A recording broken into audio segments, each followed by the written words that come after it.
noite a todos, boa noite aos nossos amigos internautas. Sejam todos bem-vindos ao Centro Espírita Jesus de Nazaré. Hoje nossa leitura do Evangelho é na página 167, item 1 e 2, capítulo 17. Sede perfeitos, caracteres da perfeição.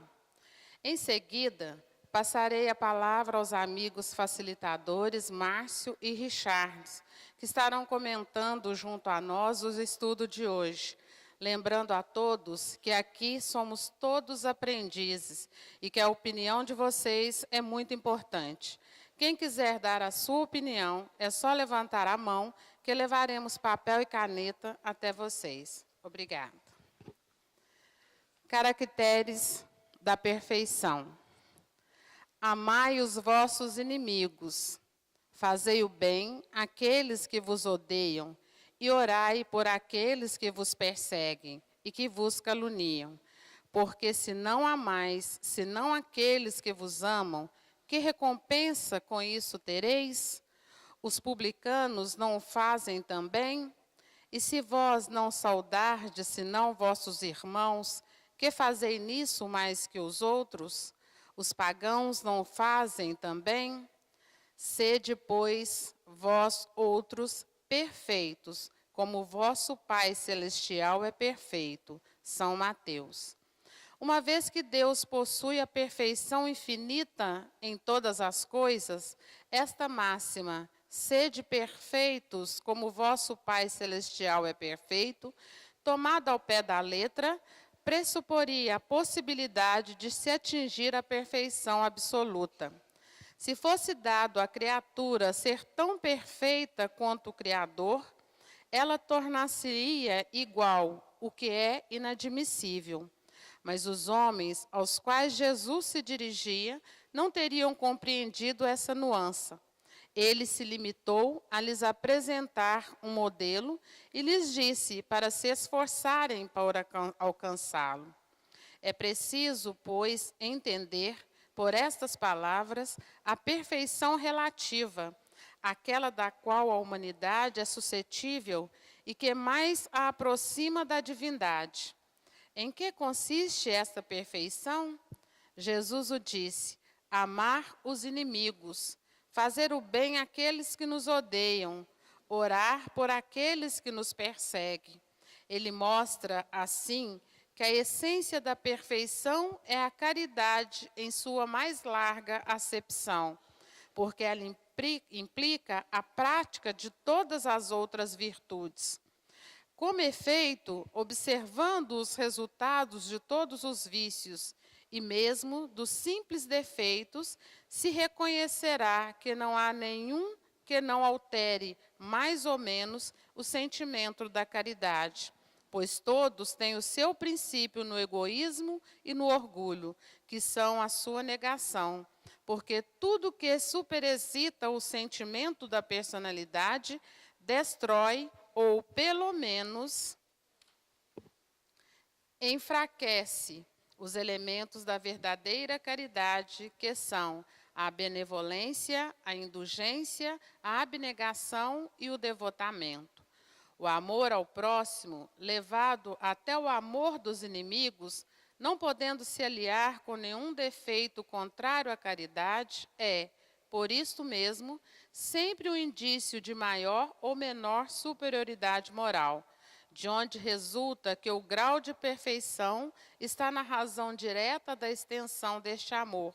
Por isto, Jesus, depois de ter dado aos seus discípulos as regras da caridade, naquilo que ela tem de mais sublime, lhes disse: sede, pois, perfeitos, como o vosso Pai Celestial é perfeito. Boa noite. Oh, que bondade, hein? Hoje foi um coral bonita. É com muita alegria que nós vamos dar início a mais uma vez, ao estudo do Evangelho. O Evangelho de Jesus, nosso irmão maior, nosso mestre, nosso guia. E é com grande alegria que nós estamos aqui hoje. Nós nos colocamos à disposição as perguntas de vocês. Quem tiver alguma dúvida, como a Cristina disse, é só levantar a mão. E o Richarlison, a quem eu agradeço a presença, hoje está conosco, a partir de hoje também vai estudar conosco. Ele vai fazer a explanação. Após a explanação, a gente já vai começar a responder algumas perguntas que já nos chegaram mais cedo. E sinto-se à vontade de fazer a de vocês, tá? Bom estudo a todos e que Deus nos abençoe.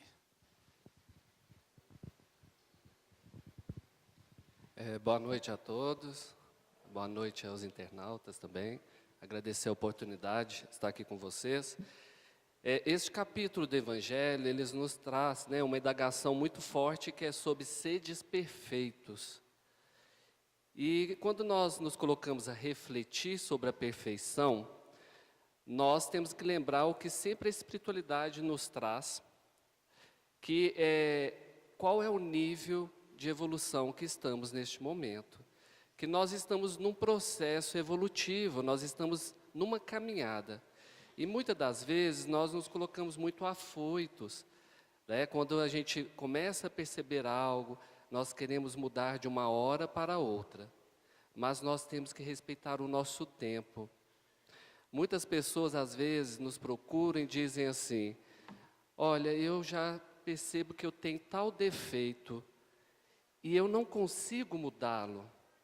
Quantas vezes nós já ouvimos nas orientações espirituais os mentores espirituais dizerem: que bom, agradeça, que hoje você percebe que tem este defeito. Ontem você nem percebia que o tinha. Então, nós temos que respeitar o nosso tempo. Quantas imperfeições que nós temos, que nós estamos trazendo de várias reencarnações e erramos, continuamos errando e ao final não conseguimos superá-las. Se neste momento já as conhecemos, já é um grande passo. Então, nós temos que pensar que respeitar o nosso tempo, a perfeição. Todos os espíritos de luz, que já são tidos como espíritos esclarecidos, que já atingiram um nível de evolução, que a nossa comparação nós podemos dizer que já são perfeitos, mas eles mesmos nunca se intitulam como perfeitos, eles mesmos nos colocam que hoje eles alcançaram esse estágio evolutivo em detrimento de uma longa caminhada. Quantos mentores espirituais nos dizem hoje que eles já estiveram na escuridão, ou seja, na imperfeição, nos erros. E isso também é um processo que é necessário para nós darmos valor e conhecermos a luz, o esclarecimento. Então, quando coloca sedes perfeitos, nós primeiramente temos que ter a reflexão de a perfeição, ela não se alcança da noite para o dia. E cada um de nós está num nível evolutivo. Cada um de nós temos as nossas dificuldades, as nossas imperfeições. Se as já reconhecemos, que bom, nos coloquemos então a agradecer por isso e a trabalhar para corrigir as imperfeições e evoluir sempre. Se vamos alcançar isso nesta caminhada que estamos agora, não sabemos. Mas o que alcançarmos será muito bem-vindo. Tudo a seu tempo. E a espiritualidade traz algumas questões interessantes. A nossa proposta aqui, neste plano evolutivo, que até aqui mesmo, mais à frente no Evangelho, vai trazer, que nós estamos no 2º ano de evolução, né? Nós estamos num mundo de provas e expiações, nós somos aí recém-chegados dos mundos primitivos, então nós ainda somos muito grosseiros, nós estamos nesse processo de lapidação, né? Nós estamos nesse processo de esclarecimento, mas que nós, assim como os outros que por aqui já passaram e que hoje nos auxiliam, nós conseguiríamos alcançar os próximos planos evolutivos de regeneração, os mundos felizes e até angelicais. Agora, o interessante é nós lembrarmos que nós estamos num plano de provas e expiações. Nós não estamos aqui de passeio nem de férias. Então, as provas e expiações, elas são bem-vindas, porque é através delas que nós colocamos em prática tudo o que sabemos, né? E assim nós vamos nos aperfeiçoando. Agora, quando aqui chegamos, nós somos recebidos num leito familiar, que muitas das vezes, grande parte dos nossos entes queridos são espíritos amigos. E também temos os nossos irmãos de coração, que são os amigos que nós escolhemos, que são aqueles que nós não temos laços consanguíneos, mas são os nossos irmãos de coração. Estes espíritos estão no mesmo nível evolutivo nossos. E por afeição, afinidades, por necessidades semelhantes, nós formamos grupos para uns ajudarem aos outros. E a espiritualidade nos fala, é muito interessante, que ao orarmos, ou seja, a oração é conversar com Deus, com toda essa energia superior. Nós sempre colocamos no primeiro lugar as pessoas que amamos, não é verdade? Mas está errado, porque o amor que a gente sente pelo outro já é uma oração, já é uma canalização de energia, já é um cuidado, já é uma projeção do bem para ele. Então a espiritualidade nos alerta, como aqui no texto está colocando, as primeiras pessoas que nós temos que orar, desejar o bem, são os nossos desafetos, que aqui eles colocam como inimigos, mas inimigo até é uma palavra, né, muito forte. Eu prefiro falar assim, desafetos, porque desafeto é algo que com o tempo você pode corrigir e criar uma afeição. Então, eu quero me afastar, eu quero isolar, eu não quero ter contato com aquela pessoa que eu não gosto dela, que ela me fez mal. É um direito seu. A espiritualidade nos aponta que, se você não puder fazer o bem, não faça o mal, né? O Emmanuel falava muito isso com o Chico Xavier. Se não tem nada de bom para falar, cale a boca. O que ele queria dizer com isso? Se nós já temos esses desequilíbrios, esses desafetos, aí que mora a nossa maior necessidade de reparação. Então, se nós perpetuarmos esse ciclo que geralmente alimentamos, de maldizer o outro, de desejar o mal para o outro, de sempre estar entrando em embate com o outro, nós nunca conseguiríamos romper esse ciclo vicioso do mal e caminharmos no caminho aí das reparações para alcançarmos aí o resgate necessário. Porque hoje eu sou vítima, mas ontem eu fui o algoz. Hoje nós não entendemos o porquê que o outro não gosta de mim, porquê que o outro tem uma antipatia gratuita por mim, porquê que ele me faz mal do nada, hoje. Mas através do Espiritismo, através das reencarnações, nós sabemos muito bem que nós trazemos aí muitas questões das nossas caminhadas anteriores. Às vezes, muitas coisas que eu não entendo hoje, ainda são resultados de atos meus, de uma encarnação passada. Ou, às vezes, até dessa encarnação mesmo, que é ação e reação. Então, se você não entende, neste momento, de forma clara, o que é que move o mal do outro para com você, se debruce no sentido de tentar romper esse círculo vicioso, não dar alimentação, né, não dar sustentação a ele. Porque hoje, às vezes, nós somos as vítimas, como eu falei, mas às vezes a vítima que eu sou hoje é resultado do que eu fiz ontem, e ontem eu fui o vilão. Então, é melhor a gente romper esses ciclos, tá? E a outra questão que a espiritualidade coloca é, às vezes é difícil, o outro me afronta, o outro fica ali constantemente me aborrecendo, me apurrinhando, me testando. Quem tem que compreender o outro? Se nós pensamos que estamos pelo menos um pouquinho mais esclarecidos, aí nós usamos o exemplo da escada, que tem vários degraus. Se você acha que está num degrau e o outro está abaixo, quem tem que compreender quem? Nós que temos que compreender o outro, nós que temos que entender que ele está num nível abaixo, que ele ainda está mais atrasado, que ele ainda está mais ignorante, e não trazer aquilo que é do outro para nós. Não é? A gente até brinca, fala a história do presente.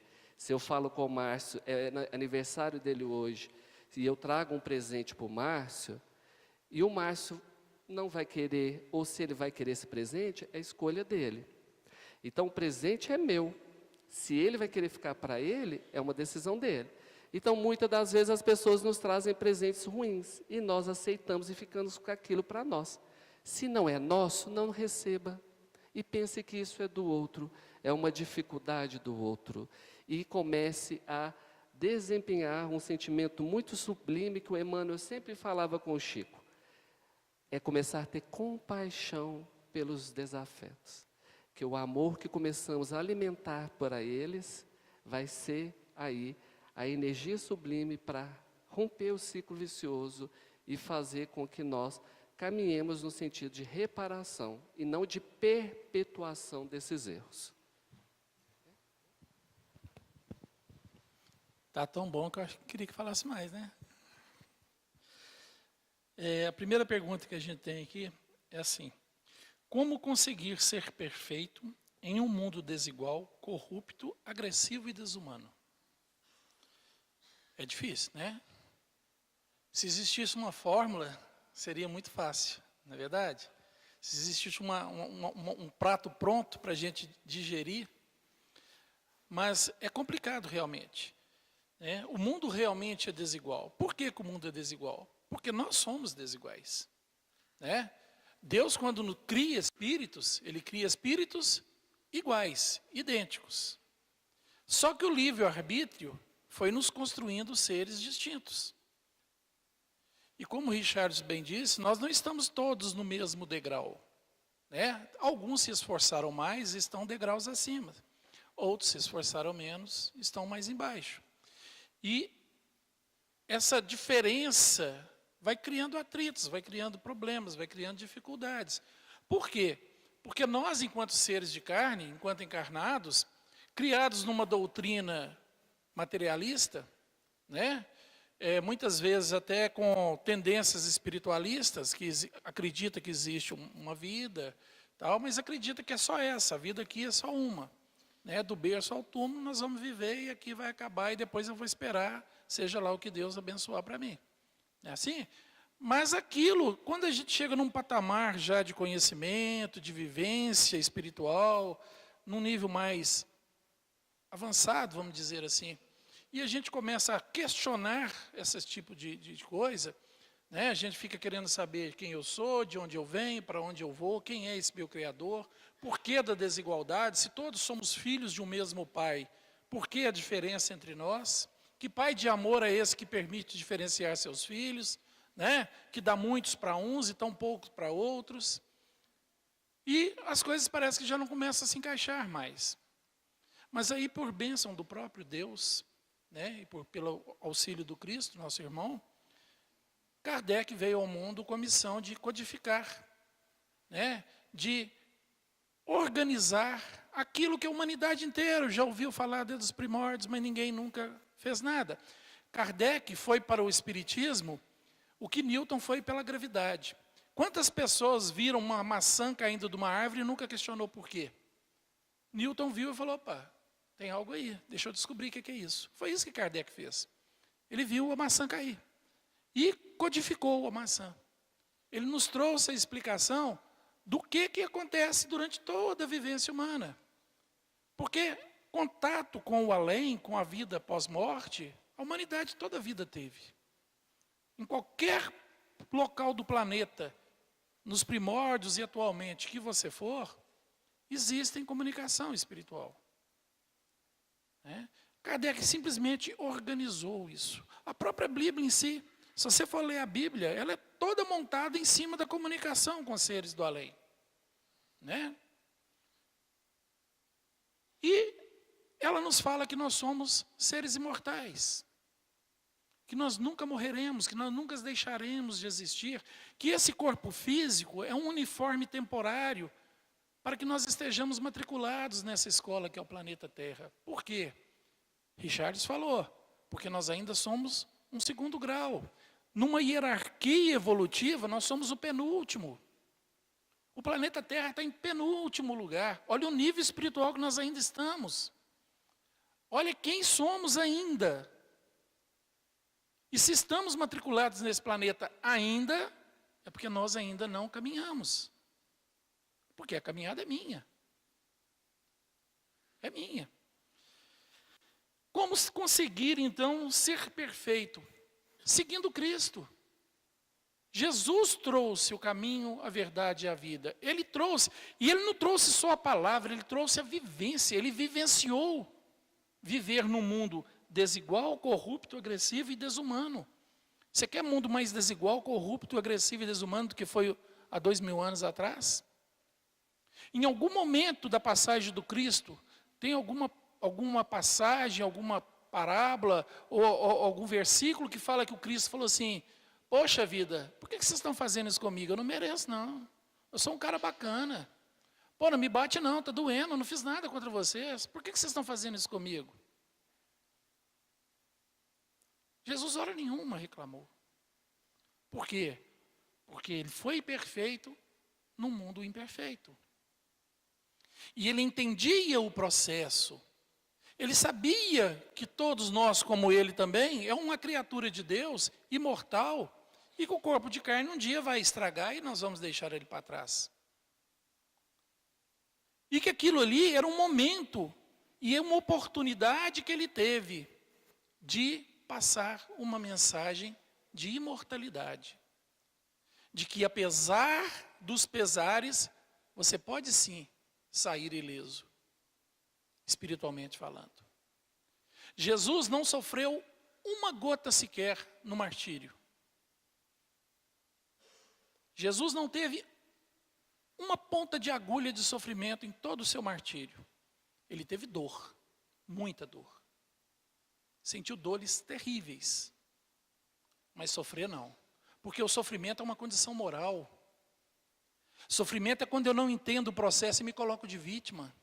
Ou quando eu quero que as outras pessoas façam para mim o que a obrigação é minha. E a pessoa não faz, eu vou sofrer. Eu vou lamentar. Por isso é que Jesus não lamenta. Por isso é que Jesus continua aceitando o processo do seu martírio. E no final, ele ainda fala para o Pai: ô Pai, perdoa. Eles não sabem ainda o que estão fazendo. Não que Deus não fosse perdoar. Porque Deus perdoa, Deus é um Pai de amor. O que Jesus naquele momento está dizendo é o seguinte: ó, Pai, eles não precisam pagar por isso que eles estão fazendo não, tá? Eles não precisam depois reencarnar e expiar toda essa dor que eles me causaram. Não tem necessidade. Por mim, está tudo ok, nós estamos em paz. Foi isso que Jesus disse naquele momento que ele falou: Pai, perdoa. É isso que nós temos que fazer. No mundo desigual, corrupto, agressivo e desumano que nós estamos, é porque nós também somos desiguais, corruptos, agressivos e desumanos.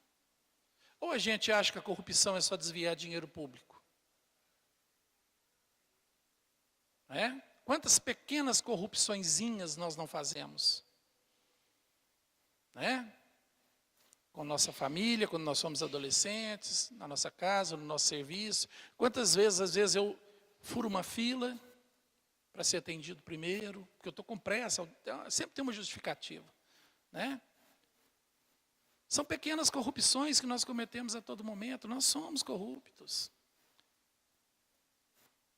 Quando nós votamos numa pessoa, num cargo político, sabendo que aquela pessoa não é boa, mas me fez um favor, eu também estou sendo corrupto. Eu estou vendendo. Eu estou vendendo a minha procuração para que ele me represente e fale por mim. E depois eu reclamo. Tudo é pequenas corrupções. Quantos de nós somos agressivos quando nós perdemos a cabeça, ficamos nervosos, falamos coisas que não devemos, agredimos verbalmente, fisicamente, ignoramos que a ignorância também às vezes é uma agressão, uma pessoa chata, uma pessoa aborrecida, uma pessoa doente, que precisa de auxílio e eu simplesmente ignoro. É uma agressão. É uma agressão contra mim, principalmente. Que estou me isentando do direito, dever, obrigação de ser caridoso. Nós estamos aqui porque nós merecemos estar aqui. nesse mundo, momento. Façamos nós a construção. E, para quem já se sente isento dessa responsabilidade agressiva, corrupta e desumana, Richardson deu um exemplo. Não aceite o presente. Viva do mundo, mas não seja dele. Lembre-se que somos seres imortais e estamos aqui nos preparando para voltar para casa, porque essa é a nossa missão aqui.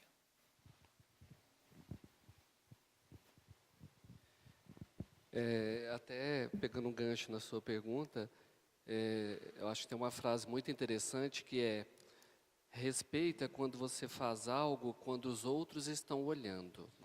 Caráter é quando você faz quando não tem ninguém por perto. Então eu acho assim, como ser perfeito num mundo que tem corrupção, tem pessoas más, né, que estão cometendo erros aí, fazendo a sua parte por você mesmo. Não é por causa do outro que nós deixamos de fazer algo, é por causa de nós mesmos, né? Então assim, eu até procuro dizer que nós nunca podemos medir por baixo, que eu vou fazer algo errado porque os outros estão fazendo. Não, eu não faço aquilo porque o meu caráter, a minha moral, os meus princípios, a minha evolução espiritual não me permite aquilo. E o Márcio falou muito bem, né? Nós ficamos muitas vezes apontando os outros, nós estamos nessa situação complicada que o país está aí, com essa corrupção na política. Para começar, eles estão lá por causa de quem? Nós que os colocamos lá. Então, muitas das vezes, né, os governantes, eles refletem o caráter dos seus governados, da sua sociedade. E é isso, às vezes a gente fica apontando o grande, mas e o que está aqui na minha esfera, aonde eu estou? O que eu estou fazendo? O Márcio colocou muito bem, né, eu não respeito uma fila, eu jogo papel no chão, coisas básicas. Aí isso nos aproxima mais do primitivismo, né, do que da regeneração, que são coisas assim primárias que nós cometemos. Então eu não vou pisar na grama porque tem uma placa ou tem alguém vigiando. Eu não vou furar um sinal de trânsito, eu não vou parar numa vaga de deficiente físico porque eu vou ser multado. A gente não tinha que ter multa, não. Eu não farei isso porque os meus princípios não permitem, porque eu respeito o outro que tem necessidades especiais, que ele tem dificuldade, ele precisa dessa vaga. Né? Então, assim, vamos refletir, porque o estado de evolução é quando os indivíduos precisam cada vez menos serem liderados e vigiados. Tá? Porque se nós precisamos de alguém nos conduzir, e principalmente nos vigiar, isso é um sinal de atraso muito grande. Tem uma pergunta aqui que é: como sei ou posso saber se estou melhorando, se estou no caminho da perfeição? Eu procuro pensar, reflita o ontem com o hoje e com o amanhã. Voltando ao início da nossa explanação, também respeitemos o nosso tempo, né? Não queremos da noite para o dia atingir a perfeição. Mas, se hoje, ao deitar, colocar a minha cabeça no travesseiro, eu fazer uma reflexão, que eu acho que todo mundo tem que ter esse hábito, refletir sobre o seu dia, fazer o balanço, fechamento do caixa, e você pensar, o que hoje eu deixei de fazer de errado, que eu sei que eu sempre faço. Eu acho que você já vai percebendo que você está melhorando. No início você vai ver que é muito difícil aquilo, mas depois se torna um hábito, e depois você faz sem pensar que está fazendo, porque começa a fazer parte da sua essência. E é isso, tentar melhorar a cada dia um pouco, termos o nosso projeto evolutivo, nosso plano de trabalho. Às vezes, no final do dia, nós ficamos com remorso, ficamos pensando, nossa, hoje eu perdi a cabeça, né? Eu falei coisas feias, mas ofendi um amigo ou um parente. Então o seu balanço hoje é esse? Então, a sua tarefa para amanhã é, primeiramente, aprender a se desculpar, porque é trabalhar o orgulho, né? porque nós não conseguimos desculpar. Eu acho incrível como que as pessoas fazem. Elas magoam umas às outras, passam um tempo afastadas, depois elas voltam como se nada tivesse acontecido. Eu falo, não, vamos sentar e fazer o balanço aqui. Porque eu preciso saber o que eu preciso melhorar e você também precisa saber. Né? Então, assim, põe para o próximo dia aquilo que você tem que corrigir. Pedir desculpas é um grande começo. Ah, se você xingou muito, amanhã você xingou menos, depois de amanhã você deixou de xingar. Então, foi uma evolução, né? Nós vamos avaliando isso aí. Então, para cada dia que nós façamos para nós mesmos, que isso se torne a nossa essência espiritual. Ok? Uma pessoa perguntou aqui para nós agora: quantas vezes devemos perdoar para sermos perfeitos? Chico Xavier uma vez falou com o Emmanuel. Chico Xavier, ele tem uma história que ele passava num determinado lugar e tinha uma mulher que insultava ele. Toda vez que ele passava, ela insultava ele. Aí ele falava, não, vou perdoar porque a gente tem que perdoar. E ele foi passando. Quando deu 490 vezes que ele passou lá, ele falou assim, Jesus manda perdoar 70 vezes 7, dá 490, eu já perdoei.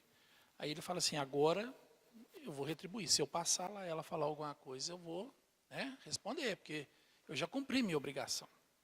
Aí Emmanuel, com aquela gentileza toda que ele tratava o Chico, falou assim, o que é isso? Está ficando doido? Como assim? 70 vezes 7, 490. Ele falou assim, o Cristo manda perdoar. Eu já perdoei ela 490 vezes, perdoei do fundo do meu coração. Não guardo mágoa, não guardo rancor, mas se ela falar mais alguma coisa agora, eu vou responder. Emmanuel falou assim, Chico, é 490 vezes cada ofensa. Ou seja, nós temos que perdoar infinita e eternamente, porque não é isso que nós esperamos do nosso Pai? Ou nós podemos contar que Deus vai nos perdoar só 490 vezes pelos nossos erros? Eu, com 52 anos de idade, eu acho que eu já extrapolei isso um caminhão de vezes.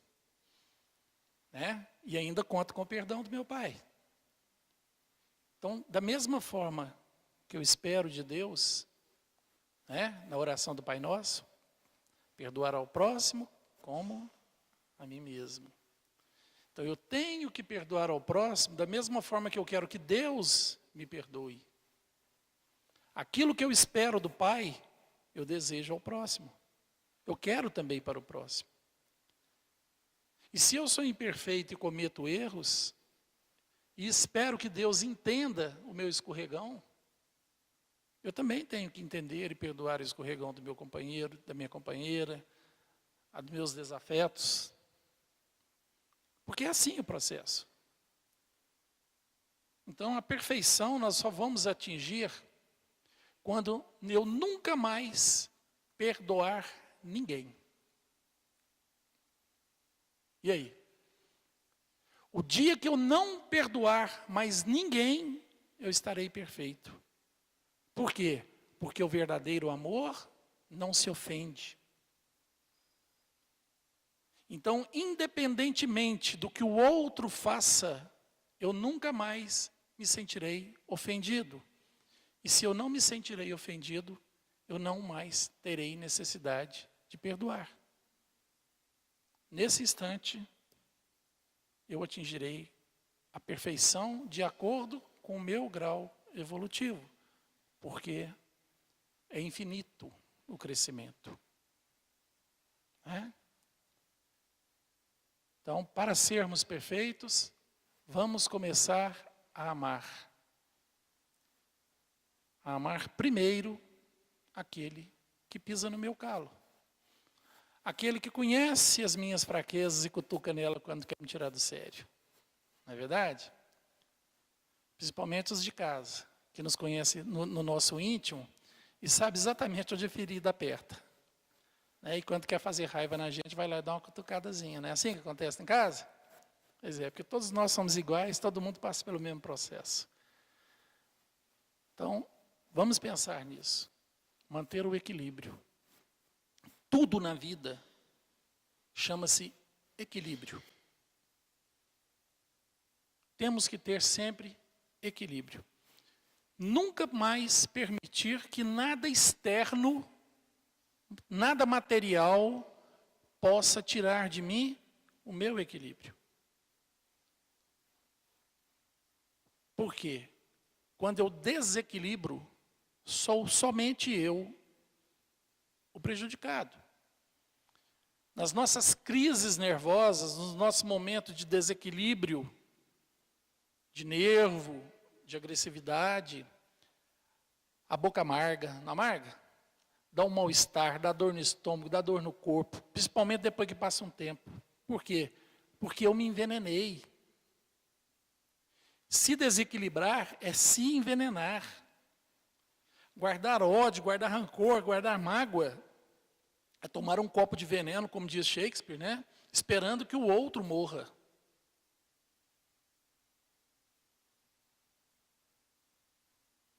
Não adianta eu ficar guardando rancor e mágoa, porque isso vai desestruturar as minhas células e as doenças vão vir. Então, o perdão é necessário, mas é o perdão sincero. É aquele perdão que eu perdoo e continuo sorrindo e tratando a pessoa com respeito, carinho e consideração. Não é perdoar e falar assim, não, eu perdoei, não desejo mal para você, eu vou até rezar para você, mas nunca mais quero ter contato. Não é perdão. Não é perdão. Porque não é esse o perdão que Deus tem por nós. Não é esse. O perdão verdadeiro é o perdão do Cristo. Pai, não há necessidade que eles paguem pelo que me fizeram. Está tudo beleza entre a gente, tranquilo, fatura está paga, está ok. Deixe que eles sejam felizes. E depois que foi para o mundo espiritual, foi ainda trabalhar para ajudar aqueles que o flagelaram. Foi trabalhar. Eu vi uma palestra, esqueci o nome do companheiro espírita. Eu vi, acho que foi ontem ou antes de ontem.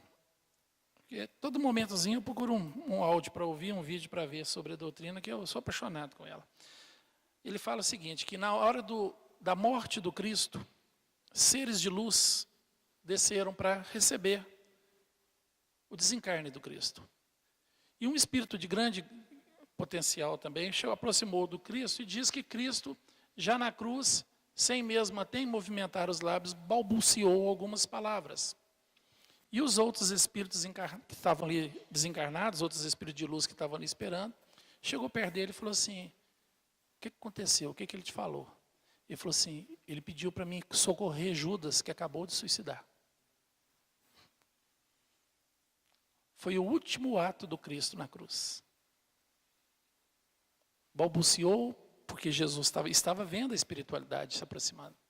Chamou aquele que era o seu mais próximo, pediu a ele, não fique comigo, vá socorrer Judas, ele acabou de suicidar. Esse é o verdadeiro perdão.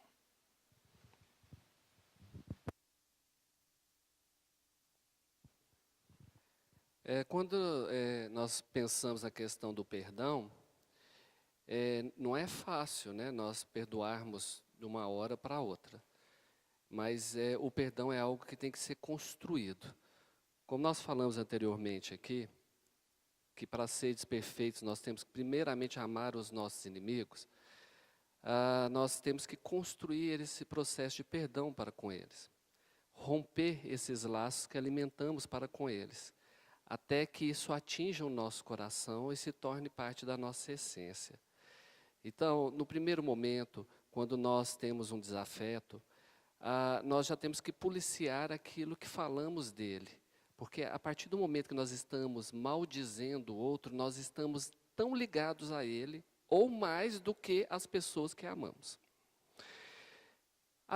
Toda vez que nós tivermos vontade de maldizer o outro, nós temos que seguir o que Emmanuel falava com Chico. Se não tem algo bom, útil, cale a boca, né? E temos que tentar vibrar, tentamos pensar em algo positivo para o outro. É difícil, né, a gente desejar o bem para alguém que nos fez o mal. Mas esse é o processo, né, de autoeducação, de evolução. Porque a partir do momento que você tenta vibrar, faz uma oração, tenta romper essa vibração, esse ciclo está sendo alimentado, quando você vibra para o outro, porque se eu tenho desafeto pelo Márcio, o Márcio por mim, nós somos ligados fluidicamente um ao outro, né? Por laços vibracionais, e nós podemos começar um processo chamado de vampirismo espiritual, de encarnado com encarnado. Eu constantemente fico bombardeando mentalmente, vibracionalmente o Márcio, e ele continuamente também vai ficar me bombardeando. Isso vai se cessar somente quando um de nós dois interrompemos esse ciclo.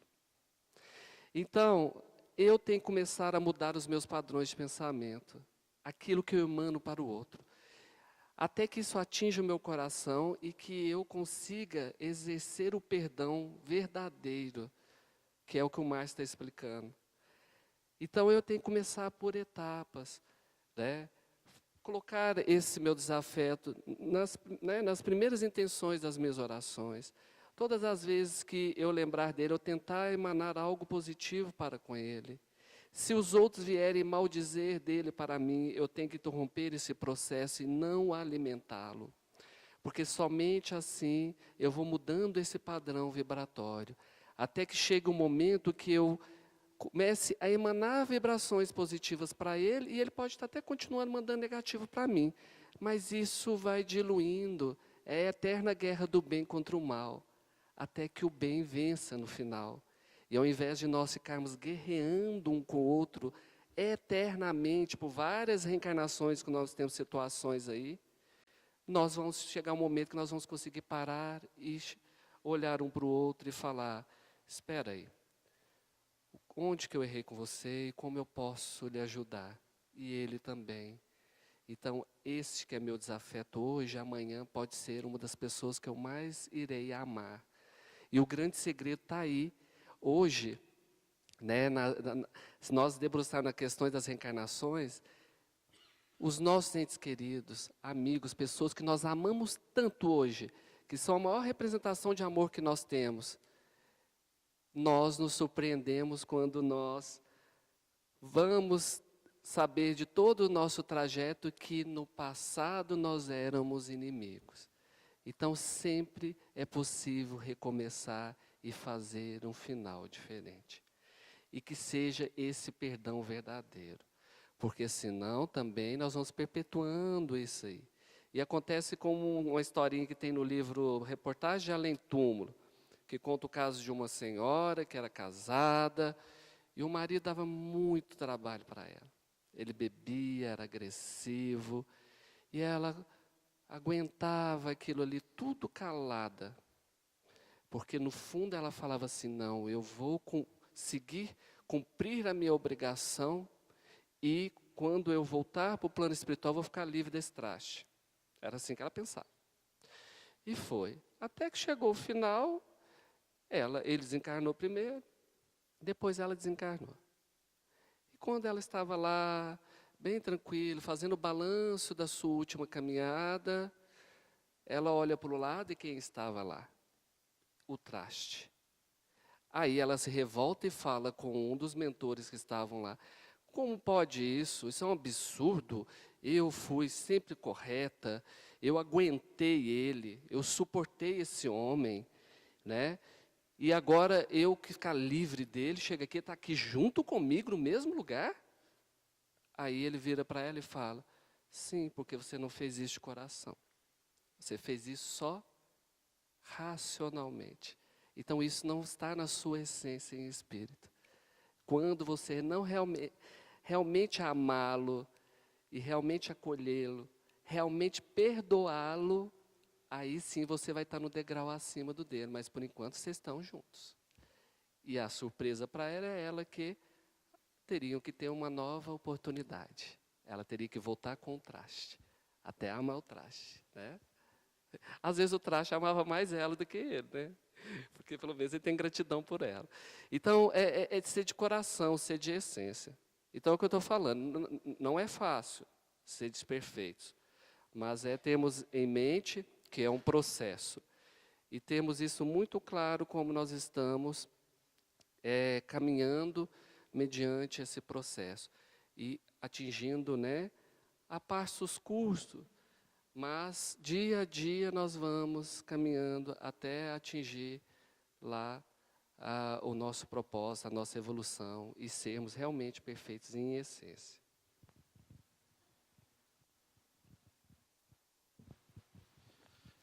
Se nunca iremos conseguir a perfeição de Deus, qual é o limite de perfeição que um espírito pode alcançar? Realmente, a criação nunca vai ser um criador, né? Isso é fato. Nós nunca seremos Deus com D maiúsculo, mas nós já somos deuses com D minúsculo. Isso o próprio Cristo afirma. Vós sois deuses, pode fazer tudo o que eu faço e muito mais. Nesses 2000 anos que já passaram da vinda do Cristo para cá, ninguém nunca fez o que ele fez. Então por que o Cristo falou aquilo? Porque ele sabia que na nossa imortalidade, em algum momento, nós também seremos um Cristo. Todos nós, um dia, daqui a alguns trilhões de anos, atingiremos a perfeição